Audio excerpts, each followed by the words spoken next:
হাসপাতালে শিশু আয়নের মৃত্যুর ঘটনায় স্বাস্থ্য অধিদপ্তরের তদন্ত প্রতিবেদন আমলে নিয়েছে হাইকোর্ট। ৫ মার্চ রুল শুনানির দিন ধার্য করা হয়েছে। বিচারপতি ফারাহ মাহবুব ও বিচারপতি দেবাশিস রায়চৌধুরীর বেঞ্চ এই দিন নির্ধারণ করেন। এর আগে শিশু আয়নের মৃত্যুতে সাতারকুল ইউনাইটেড মেডিকেলের 2 ডাক্তারের দায় পেয়ে তাদের বিরুদ্ধে ব্যবস্থা নেওয়ার সুপারিশ করে কমিটি।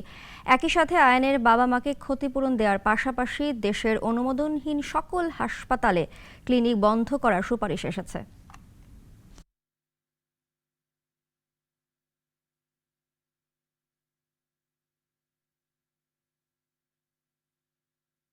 তো এইটা এই রিপোর্টটি আদালত আমলে গ্রহণ করেছেন, আমলে নিয়েছেন এবং আজকে শুনানির পর অনারেবল হাইকোর্ট ডিভিশন আমাদের এই জনস্বার্থের মামলাটিকে খুবই গুরুত্বের সাথে বিবেচনা করে এটিকে আংশিক শ্রুত হিসেবে রেখে আগামী 5 মার্চ 2025 এটা টপে থাকবে, এটা পূর্ণাঙ্গ শুনানি হবে।